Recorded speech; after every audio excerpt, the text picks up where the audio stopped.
Kemudian sumber karbohidrat lainnya seperti sagu dan lain-lain juga boleh gitu. Tapi nasinya sebetulnya nggak salah. Yang salah adalah biasanya makannya tidak sesuai dengan porsinya atau melebihi dari kebutuhannya. Oke, kita lanjut. Pertanyaan ketiga, benar atau salah orang gemuk jarang terkena anemia? Nah, mungkin untuk yang mungkin kalau anemia mungkin saya yakin semua udah tahu ya, kan ada iklan di TV, gejalanya ada 5L. Lemah, letih, lesu, lunglai, lalai. Nah, itu biasanya disebabkan oleh kekurangan zat besi atau yang berdampak pada rendahnya kadar hemoglobin dalam darah.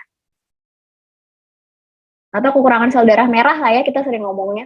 Anemia. Nah, ini menurut ibu-ibu gimana nih? Benar atau salah? Orang gemuk jarang terkena anemia.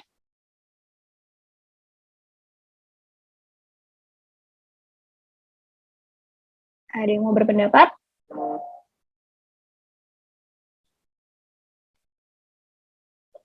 Oke. Sebetulnya anemia ini adalah contoh dari kekurangan zat gizi mikro.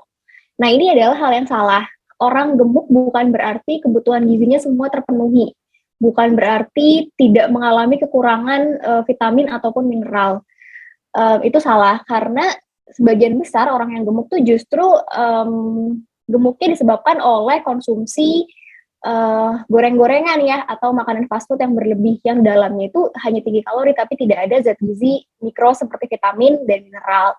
Nah, artinya ketika kita badannya gemuk itu bukan berarti kita aman dari berbagai kekurangan gizi. Bisa jadi kita masih menderita berbagai kekurangan gizi. Nah, ini yang kita harus hati-hati gitu. Gemuk tidak melulu kelebihan zat gizi dalam semua aspek ya. Kalau dalam aspek kelebihan kalori, kelebihan energi yang masuk itu betul, tapi kelebihan vitamin dan mineral itu belum tentu. Tergantung dari dietnya. Nah, itu tadi adalah 3 hal mengenai mitos yang sering tersebar pada masyarakat umum ya, mengenai gizi terutama. Nah, sebetulnya saya punya aktivitas, tapi ini opsional, jadi kita bisa sama-sama ngitung indeks massa tubuh kalau yang mau. Tapi saya nggak tahu ada waktunya atau enggak ya, untuk sama-sama ngitung indeks massa tubuh. Atau sudah pada tahu indeks massa tubuhnya? Kalau sudah pada tahu, kita lewat. Jadi indeks massa tubuh adalah yang menentukan apakah status gizi kita termasuk normal, kurang, atau obesitas. Perlu sih, Dok. Oke. Tahu sekilas ya, tapi mungkin lebih detailnya sekarang gitu. Berat badannya sekarang berapa gitu. Nah, sebetulnya kalau kita biasanya ingat ya, karena kita orang dewasa biasanya kita ingat tinggi badan kita berapa dan juga berat badannya berapa. Jadi mungkin sebelum mulai ngitung, saya jelaskan sedikit mengenai indeks massa tubuh. Kadang kan kita suka penasaran ya, ibu-ibu, sebenarnya badan kita ini termasuknya kurus, normal, atau gemuk. Gemuk ini gemuk perasaan kita doang, gemuk kata orang-orang doang, apa beneran kita gemuk? Atau kita ngerasa kurus nih beneran kurus, atau kata orang-orang doang, atau memang perasaan kita aja kita kurus. Nah, itu sebetulnya bisa diklarifikasi atau bisa dihitung secara ilmiah ya, Ibu. Kalau dalam ilmu gizi, cara perhitungan untuk menentukan hal tersebut pakai indikator yang disebut dengan indeks massa tubuh atau IMT, atau bahasa Inggrisnya adalah body mass index atau BMI. Nah, ini mungkin ibu-ibu sering dengar. Jadi ketika kita ngomong anak kita ya, atau anak remaja kita, kamu gemuk deh. Nah, kita harus tahu dulu badannya beneran gemuk atau enggak gitu. Jangan sampai kita udah ngata-ngatain atau gimana ya, udah ngomong anak kita, kamu gemuk deh, ternyata status gizinya normal gitu. Terus kemudian dia jadi diet berlebihan, terus status gizinya malah jadi kurang gitu. Terus malah jadi defisiensi, pertumbuhannya tidak optimal dan seterusnya. Nah, itu yang harus kita hindari. Makanya kita penting tahu sebetulnya status gizi kita tuh ada di mana. Nah, ini karena sebagian besar audiensnya adalah orang dewasa, maka saya kasih perhitungannya orang dewasa saja ya. Jadi yang harus disiapkan informasinya adalah mengenai berat badan dan juga tinggi badan. Tapi ingat tinggi badan dalam meter ya ibu-ibu. Jadi kalau tingginya 170 cm, maka yang dimasukkan ke dalam rumus adalah 1,7. Kemudian berat badan dalam kilogram. Nah, ini cara perhitungannya. Jadi indeks massa tubuh itu bisa dihitung dengan berat badan dibagi tinggi badan kuadrat. Jadi berat badan, kemudian dibagi tinggi badan, dibagi tinggi badan. Misalkan berat saya 50, tinggi saya 160. Maka perhitungannya adalah 50 kg, kemudian dibagi dengan 1,6, dibagi dengan 1,6. Kurang lebih seperti itu. Ada yang mau ditanyakan sampai di sini, Ibu-Ibu, mengenai cara perhitungannya?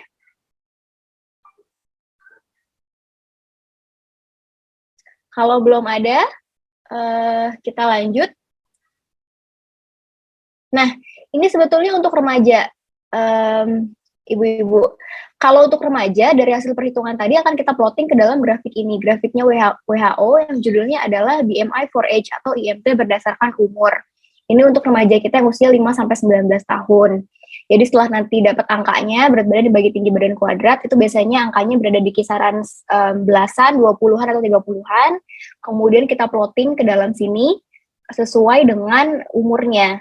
Misalkan umurnya 13 tahun, terus kemudian tadi hasil perhitungannya IMT-nya adalah 26, maka dia termasuknya ke dalam obesitas dan seterusnya. Nanti saya akan share tools atau apa ya, platform yang bisa dipakai untuk ibu-ibu belajar mengenai cara perhitungan status gizi remaja untuk lebih detail. Nah, ini untuk yang laki-laki. Jadi perhitungan IMT pada remaja perempuan dan remaja laki-laki ini berbeda. Karena pola pertumbuhannya berbeda dan juga komposisi tubuhnya juga berbeda. Nah, ini untuk yang dewasa. Tadi kalau ibu-ibu udah ada yang sempat menghitung, ini pekategoriannya. Jadi kalau perhitungannya benar, harusnya hasil perhitungannya tadi berada di kisaran belasan, atau 20-an, atau 30-an, atau 40. Nah, terus kemudian hasilnya kita kategorikan ke sini. Kalau hasil IMT-nya kurang dari 18,5, artinya berat badannya kurang atau underweight. Terus kemudian kalau di antara 18,5 kg meter persegi sampai dengan 22,9, maka termasuknya berat badan normal. Kalau di antara 23 sampai 24,9, maka overweight. Kemudian 25 sampai 29,9 obesitas kelas 1. Kemudian di atas 30 adalah obesitas kelas 2. Jadi kalau ibu-ibu bisa lihat di sini ada perbedaan ya ibu-ibu antara overweight dengan obesitas. Overweight itu adalah kegemukan yang derajatnya lebih ringan atau keparahannya lebih ringan dibandingkan dengan obesitas. Jadi dia peringkatnya di bawah obesitas dari segi keparahan. Jadi normal, overweight, kemudian obesitas. Nah ini hati-hati ibu-ibu, mungkin nanti kalau baca-baca atau googling-googling di internet juga akan muncul pengkategorian yang berbeda-beda. Ada yang di atas 27 baru dikatakan obesitas, ada yang di atas 30 baru dikatakan obesitas. Nah itu disebabkan karena perbedaan ras. Jadi kalau orang kulit putih karena mereka badannya cenderung lebih banyak ototnya dibandingkan lemaknya, mereka di atas 30 baru dianggap obesitas. Sementara kita orang Asia, karena badannya lebih cenderung banyak lemaknya dibandingkan ototnya, maka IMT di atas 25 pun sudah bisa dikategorikan obesitas. Jadi kalau mau mengkategorikan IMT, pakainya adalah tabel yang dikeluarkan, tabel yang digunakan juga oleh Kemenkes ya Bapak Ibu. Kemenkes ini merujuk ke WHO juga, tapi ini sudah disesuaikan untuk populasi Asia. Jadi kita bisa pakai tabel yang dikeluarkan oleh Kemenkes. Kurang lebih seperti ini. Semoga ibu-ibu semuanya masih dalam range berat badan normal. Kalau misalkan kurang, berarti tadi perlu diet untuk meningkatkan berat badan atau diet tinggi kalori. Kalau misalkan berlebih, berarti perlu diet rendah kalori. Kita lanjut. Nah, ini kita masuk ke masalah yang sering terjadi pada remaja kita. Mungkin sebelum masuk ke sini, ada yang mau ditanyakan mengenai perhitungan IMT atau status gizi?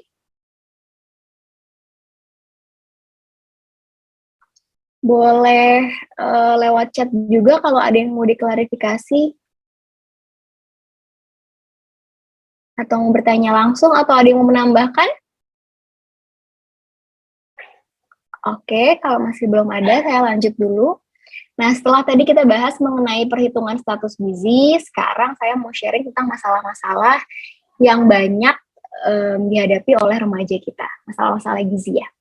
Kalau tadi saya sudah bilang kalau di anak-anak masalahnya biasanya yang banyak dibicarakan adalah stunting atau pendek, terus kemudian undernutrition atau gizi kurang. Nah, kalau di remaja ini sama ibu-ibu, bapak-bapak, kayaknya adalah laki-laki. Ada undernutrition juga atau berat badan kurang. Jadi penyebabnya seperti yang kita sama-sama tahu, Ada asupan makanan yang kurang dari kebutuhan, karena biasanya remaja ini kan sedang mengalami masa pertumbuhan. Kemudian aktivitasnya juga sedang banyak-banyaknya, karena harus sekolah dari pagi sampai sore, kemudian lanjut les, kemudian nanti Sabtu Minggu ada olahraga apa lagi gitu. Jadi mereka butuh asupan kalori yang banyak sebetulnya Bapak Ibu.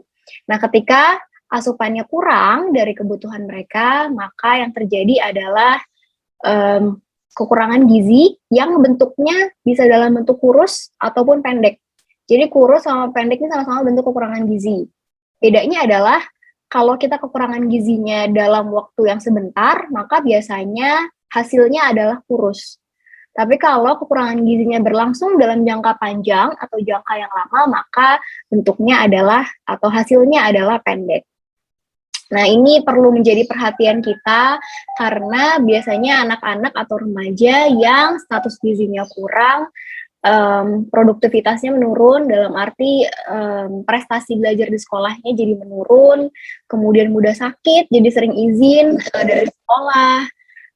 Itu juga berkaitan dengan penurunan prestasi tadi, terus kemudian ketika itu tidak diperbaiki dan terus kemudian mereka hamil, maka biasanya keturunannya menjadi keturunan yang juga kekurangan gizi. Jadi terus berputar seperti lingkaran setan gitu ya. Jadi remajanya kurang, terus kemudian ibunya juga jadi gizi kurang, terus kemudian melahirkan anak yang gizi kurang, kemudian jadi remaja yang gizi kurang, jadi ibu hamil lagi terus berputar. Nah, inilah pentingnya peran kita semua untuk memutus rantai tersebut. Kemudian yang kedua, biasanya yang banyak terjadi adalah kelebihan gizi. Kalau tadi penyebabnya adalah kurang dari kebutuhan, kalau yang ini maka sebaliknya.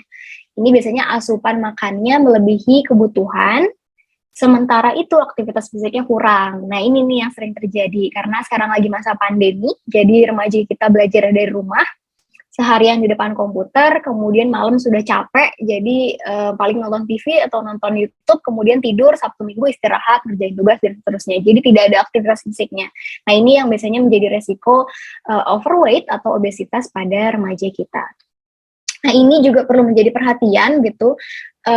Jadi gemuk atau kurus itu bukan cuma urusan estetik doang, bukan cuma bukan cuma urusan estetik, tapi ada dampak jangka panjangnya. Biasanya remaja yang overweight atau obesitas ketika tumbuh menjadi orang dewasa cenderung menjadi dewasa yang lebih mudah terkena penyakit tidak menular. Contohnya adalah penyakit jantung koroner, diabetes, dan hipertensi. Jadi kalau ibu-ibu sudah sering lihat mungkin sekarang umur 20-an, umuran 20-an sudah mulai banyak yang prehipertensi atau tekanan darahnya tinggi akibat konsumsi natrium yang berlebih.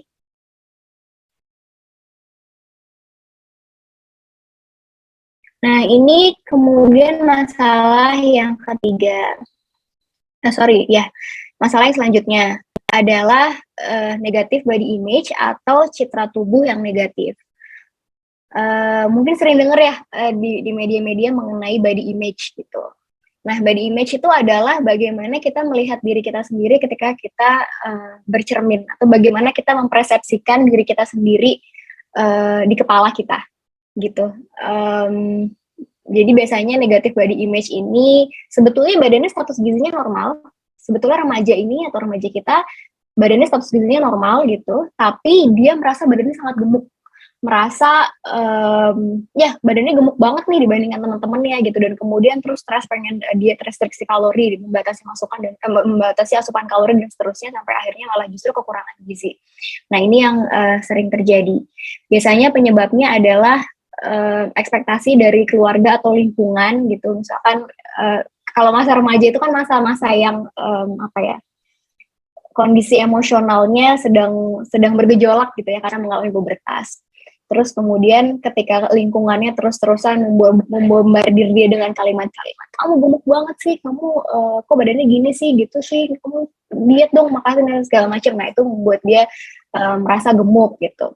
Atau kemudian misalnya mereka terlalu banyak menonton artis-artis yang di TV kelihatannya kurus sekali, terus kemudian yang kelihatannya badannya bagus padahal aslinya kurus sekali, terus kemudian mereka merasa badan mereka harusnya seperti itu gitu, padahal itu aslinya sudah kekurangan gizi dan seterusnya. Nah, itulah yang menjadi penyebab kenapa remaja banyak yang memiliki citra tubuh yang negatif.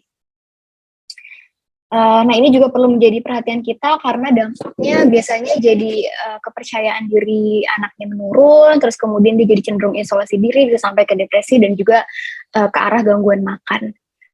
Nah, cara pencegahannya supaya remajanya tidak terkena negatif body image, kita harus mengajak mereka terus untuk menghargai diri sendiri, melihat diri sendiri secara utuh bahwa kita sebagai manusia bukan hanya badan kita aja gitu, masih ada prestasi, ada hati, ada pikiran dan seterusnya gitu. Jadi harus tetap bisa menghargai diri sendiri apapun kondisinya. Jadi ketika badan kita gemuk gitu bukan untuk dibenci ya ibu-ibu, bukan untuk terus kemudian jadi nggak suka sama diri sendiri, jadi nggak sayang, enggak. Tetap cantik, tetap hebat dan seterusnya, itu yang harus diingat gitu. Tapi memang karena ada konsekuensi kesehatannya, kalau didiamkan obesitasnya ada konsekuensi kesehatannya, maka kita harus berusaha untuk memperbaiki hal tersebut gitu dengan cara tadi membatasi asupan yang tinggi lemak, kemudian tinggi gula, tinggi garam, dan juga berolahraga. Nah, ini masalah yang selanjutnya. Tadi saya sudah sempat singgung di depan mengenai anemia.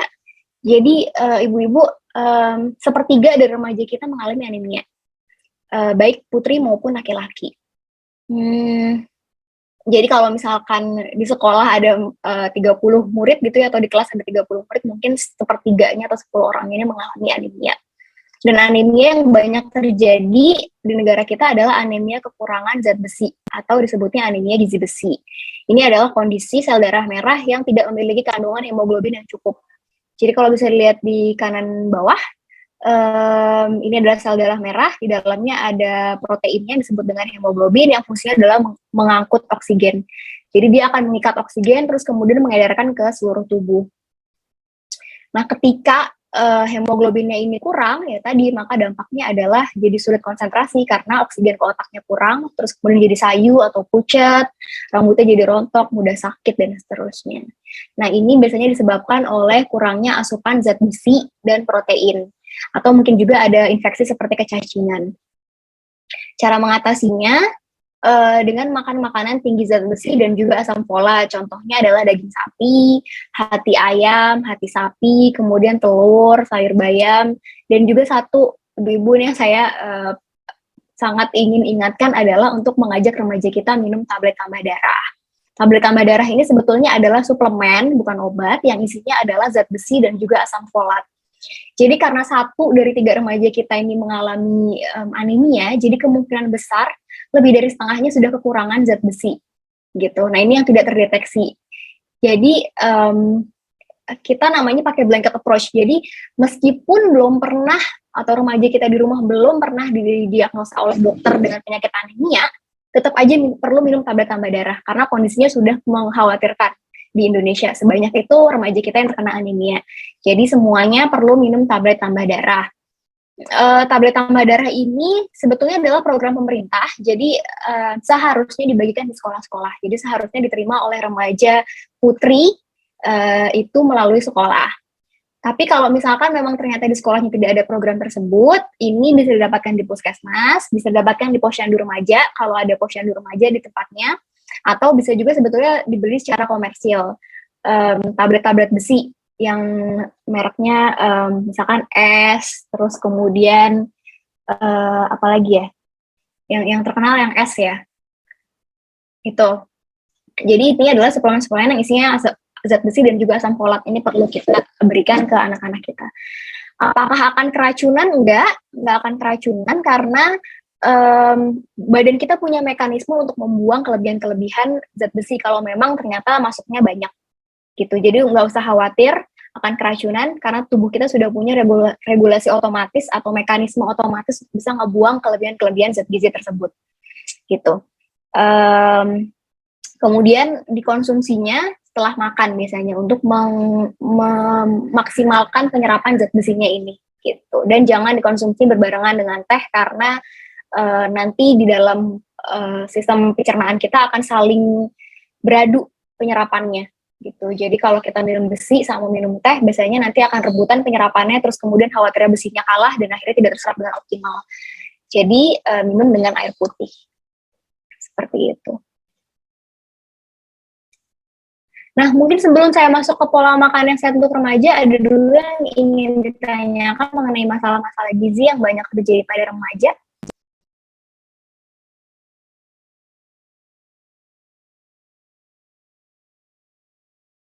Ada yang mau ditanyakan mengenai anemia, kekurangan gizi, atau kelebihan gizi pada remaja?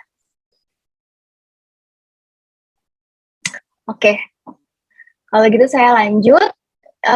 Yang selanjutnya adalah mengenai bagaimana sih diet yang sehat. Nah, tadi sudah tahu ternyata ada beberapa masalah gizi pada remaja. Terus kemudian pertanyaannya adalah bagaimana sih diet yang sehat untuk remaja? Tadi ya, diet adalah mengatur pola makan secara general. Jadi tidak melulu mengenai pembatasan asupan kalori atau mengurangi makan. Nah, ini ada dua hal.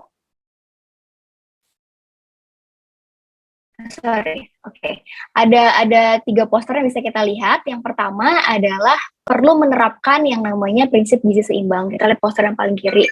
Jadi diet yang sehat itu perlu didukung dengan berbagai hal. Tidak hanya tentang makanan saja, tapi juga perlu aktivitas fisik atau perlu juga olahraga gitu. Nah, aktivitas fisik ini kalau untuk remaja dibutuhkannya 5 kali seminggu. Terus kemudian bedanya aktivitas fisik dengan olahraga adalah kalau olahraga itu harus ada kenaikan. Olahraga itu teratur durasinya, teratur waktunya dan seterusnya. Jadi kalau kita ngomongin basket olahraga boleh tuh olahraga. Tapi ketika ngomongin aktivitas fisik itu naik turun tangga sudah termasuk aktivitas fisik, jalan kaki sudah termasuk aktivitas fisik, terus kemudian bersepeda, kemudian bebersih rumah, kemudian berkebun, anak-anak suka lompat tali atau main bentengan, menembak umpet dan lain-lain itu sudah termasuk aktivitas fisik.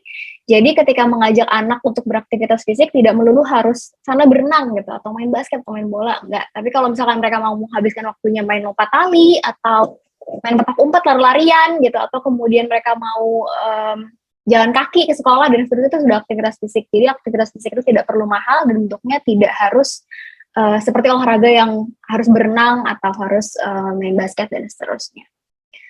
Kemudian hal lain yang perlu diperhatikan adalah perlu menjaga berat badan ideal. Kalau ini tadi kita sudah sama-sama belajar bagaimana cara menjaga berat badan ideal. Kemudian menerapkan pola hidup bersih dan sehat. Jangan lupa cuci tangan sebelum dan setelah makan. Kemudian setelah buang air besar, setelah buang air kecil, sebelum menyiapkan makan anak, sebelum mulai masak dan seterusnya. Terus kemudian yang terakhir adalah mengkonsumsi makanan dengan beraneka ragam. Nah, jadi diet yang sehat atau pola makan yang sehat adalah mengkonsumsi makanan yang beraneka ragam. Karena tidak ada satu makanan pun yang bisa memenuhi semua kebutuhan gizi kita. Tidak ada satu pun yang namanya superfood ya kalau sekarang dibilangnya. Jadi cuma hanya makan itu aja terus kemudian tubuhnya bisa sehat dan gizi terpenuhi. Itu tidak ada. Kita harus makan makanan yang beragam, bervariasi gitu. Nah, bagaimana makan makanan yang beragam tersebut, bagaimana panduannya seberapa beragam, dan seterusnya kita lihat di poster yang kedua. Jadi dalam sehari kita perlu makan 3-4 porsi sumber karbohidrat yang bawah sini. Sumber karbohidratnya apa? Tadi seperti saya bilang tidak perlu nasi, tapi kalau mau nasi juga boleh. Tapi kalau tidak mau nasi bisa digantikan dengan jagung, dengan ubi, singkong, talas, sagu, dan seterusnya. Roti, sagu, gitu. Kemudian di layer selanjutnya dalam sehari kita perlu mengkonsumsi 3-4 porsi sayur. Kemudian 2-3 porsi buah dalam satu hari. Kemudian naik ke atasnya lagi perlu 2-4 porsi protein, baik protein hewani maupun protein nabati. Jadi ini kalau bisa dilihat, poster saya sebelah sini, kalau bisa dilihat proteinnya ini tidak ada sekat ya antara hewani dengan nabati, karena sama-sama baiknya. Artinya, kalau misalkan tidak bisa mengkonsumsi susu, tidak masalah, bisa digantikan dengan ikan, ayam, daging, dan seterusnya. Kemudian, yang paling atas, yang perlu dibatasi dari konsumsi kita adalah gula, garam, dan juga minyak ataupun lemak. Nah, kalau bingung seperti apa sih sebetulnya bentuknya 3-4 porsi sehari, 3-4 porsi dan seterusnya, ini bisa dilihat di isi piringku. Jadi dalam satu kali makan, sepertiga piringnya dibagi dengan diisi dengan makanan pokok, kemudian sepertiga lagi diisi dengan sayur. Jadi kalau makan yang betul adalah sayurnya jumlahnya sama banyaknya dengan makanan pokoknya. Kalau makanan pokok kita nasi, ya sayurnya sama banyaknya dengan nasi gitu ya. Jadi bukan hanya sebagai garnish gitu, atau jadi ada 2-3 potong wortel atau hanya garnish daun-daunan gitu di atas nasi, tapi jumlahnya seharusnya adalah sama banyaknya dengan nasi.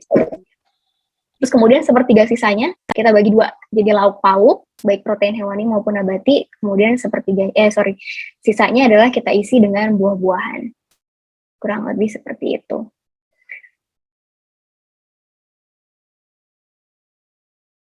Oke, ada pertanyaan tapi saya jawab habis ini karena waktu tinggal sedikit. Kita lanjut. Nah, ini tadi rekomendasinya adalah 60 menit akumulatif per hari. Terus kemudian intensitas sedang sampai kuat ini maksudnya adalah aktivitas fisik yang meningkatkan denyut jantungnya remaja gitu. Jadi ada kenaikan denyut jantung yang terasa atau biasanya disebut dengan aktivitas fisik intensitas sedang sampai kuat. Terus kemudian ini tadi terkait dengan anemia. Saya sudah sempat sharing juga bagaimana cara minum tablet tambah darah. Minumnya tidak boleh berbarengan dengan teh, kopi atau susu, minumnya dengan air putih, kemudian dibarengi dengan konsumsi vitamin C, buah-buahan mengandung vitamin C seperti jeruk, pepaya, mangga, jambu biji, dan seterusnya. Terus kemudian tentu dibantu juga dengan makanan-makanan bergizi seimbang.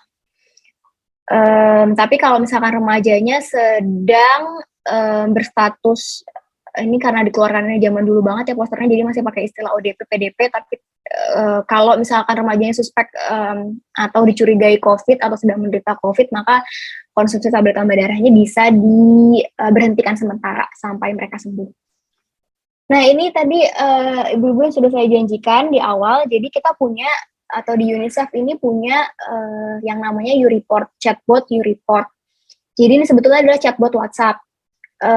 Jadi kalau ibu-ibu tertarik belajar lebih jauh tentang gizi remaja, termasuk tadi bagaimana cara menghitung IMT yang sudah dilengkapi dengan video tutorial step by step-nya cara menghitung gizi remaja, bisa pakai chatbot WhatsApp ini. Jadi caranya tinggal ibu-ibu simpan nomor ini 0811 900 4567. Simpan nomor biasa seperti kita simpan nomor baru di HP. Terus kemudian nanti di kontaknya akan muncul YouReport Indonesia. Ketika muncul YouReport Indonesia, nanti karena baru pertama kali berkontak dengan YouReport akan ditanyakan mengenai umur dan seterusnya, tinggal dijawab saja rangkaiannya, terus kemudian ketik kata kunci gizi. Nah, dari situ ntar dibebaskan untuk milih topik apa saja yang mau dipelajari mengenai gizi remaja. Dan ini sifatnya self-paced, dalam arti ibu-ibu bisa belajar hari ini misalkan tentang anemia dulu, terus kemudian sudah cukup, nanti kemudian seminggu lagi baru mau belajar mengenai tadi perhitungan indeks massa tubuh pada remaja gitu, terus kemudian bisa keluar, minggu depan lagi baru lanjut mengenai apa sih gizi seimbang dan seterusnya gitu. Jadi ini adalah tools yang bisa digunakan untuk belajar sendiri. Kalau mau di-share ke remajanya yang di rumah juga boleh, karena ini hanya pakai WhatsApp gitu ya, jadi mudah dan mereka juga lebih mudah belajarnya karena nggak perlu ribet-ribet kemana-mana. Atau kalau misalkan males simpen nomornya 0811 ini, bisa juga klik link ini http bit.ly kemudian / U-report gizi. Bisa mungkin saya bantu chat ya. Saya bantu taruh di chat box linknya. Nah, sekian materi dari saya. Terima kasih banyak atas perhatiannya.